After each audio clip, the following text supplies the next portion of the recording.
here we go. Stage 2. What we first did, we went ahead and installed the motor onto the motor mount, and we went ahead and set our gear mesh. And they tell you in the manual, it's pretty clear, this manual, to put a piece of notebook paper between the gears. I've been doing this quite a while, so I do it to touch. Notebook paper works, and I get a little bit of a closer tolerance without the paper. It's hard to do, but for all you out there that want to just get it done, go ahead and use a piece of notebook paper and you should be fine.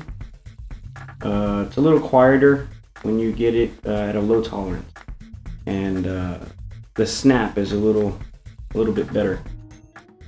Enough of that. Okay, so the next part, after installing the motor to the motor mount and the motor mount to the chassis, which was very easy, as I showed you before, there's literally 2 screws that will mount the motor mount to the chassis, and 3 screws that actually hold the motor to the mount, which those screws are 3mm screws, which is not bad. And the way they have it triangulated, it is gonna have a lot of holding force, so we're not jumping with the car.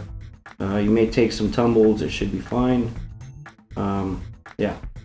So next step is going to be the radio tray, and what they call out when you grab the radio tray, this is almost pre-assembled.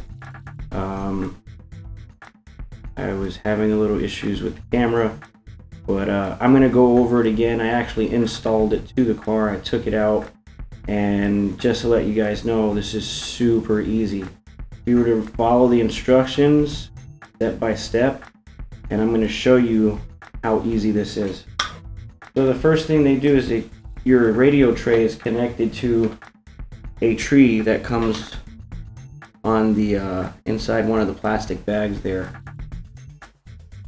And inside the radio tray tree, inside that bag, they have Velcro straps, so we could hold the battery down. And that's the first thing they call out to actually install onto the tray. The tray comes just a tray off the tree. This piece here is actually a separate piece. All this is for when you run your ESC wire, it takes it up and above the center drive line. It's held on by 2 screws here and 2 screws here to the radio box. I'll show you that in just a second. But the first thing they call out is to install the strap. Okay. So what you're gonna do is you're gonna take the Velcro side down.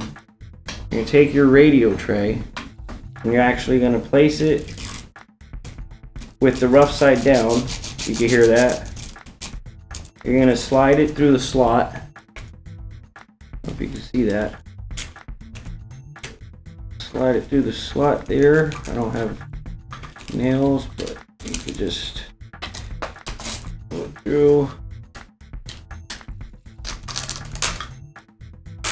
Okay, once you get it through the radio tray hole, this is right here at the bottom, you're gonna put it up through here, pull, and put it through the strap hanger, and that's one strap. Take the second strap and do the same to all 3. Then they call out putting the ESC down on page, doesn't have pages, but it's step 34. Assembly of the electric speed control onto the battery case. Now, I tried this every which way, so the connection from the motor to the ESC would have been, I tried it here, it would have been too close to the drive line. I tried it the other side, it's too far. And for a clean wiring look, and with the wires out the way, it's going to end up this way, just like they show you in the picture. So what's cool about the ESC that I'm using, it's a Castle Mamba Monster V3. It's actually the ESC that they have in the picture. It's black and white. It doesn't have a marking for Castle, but this is the actual ESC that they're calling out for this particular setup. So you're gonna have your ESC wire coming out the back of the ESC. I'm gonna flip it over, and it runs along the side here, and there's these two tabs that they tell you to run the wire under. So you push the wire under the tab, and you push this side under the tab, and you make it nice and snug. What's a really cool thing they did, they elevated the battery tray so the chassis is not going to hit the wire and split the wire on you or short it. Because if you look here, this is really thick, so they raised it up off the chassis. So that's this piece right here. So that's pretty cool how they thought of that. So the wire goes under the two tabs. It goes, if you see here, these two posts are off of the tree that they tell you to get, which look like that. I don't know if you can see that, but I have one on. They give you extra one. I'll show you where these screws. So here, they mount here, and it slides. The reason why they did that, I have no idea, because once you put this in place, it's stationary. But it's just getting the wire out the way from the drive line. It's pretty cool. So you're gonna take your wire, put it under the clips. You're gonna go up through the wire cross member, and then you're gonna go over, in, and then it's gonna enter into the receiver box, which the receiver box hole is actually, it's pretty big, which is right here. I hope you guys can see this. So you're not gonna have a problem putting two wires, or if you have an external BEC, or I don't know, maybe you're not gonna need it, but they give you ample room to put your wires in there.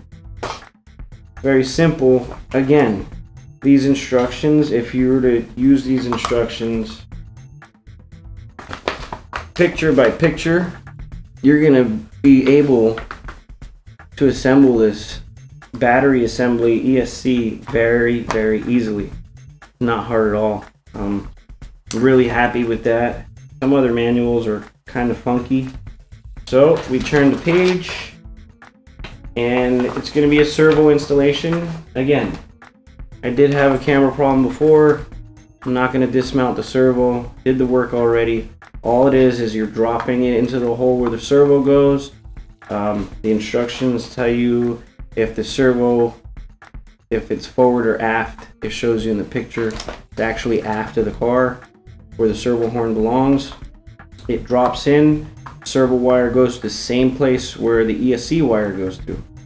Very simple, and it gives you all it is one ear to complete the installation of the servo. The other side is actually you're screwing right into the radio block, which is pretty cool because I don't like having the ears, because when you go to take the servo out, in order to put those ears in, you have to take this off and you have to hold it there. Very easy to do. Again, in the instructions it shows you exactly how to do it. So if you can see here, this is number 37, and they show you exactly how the servo fits in. So what we're gonna do now, we're gonna go ahead and attach it to the car.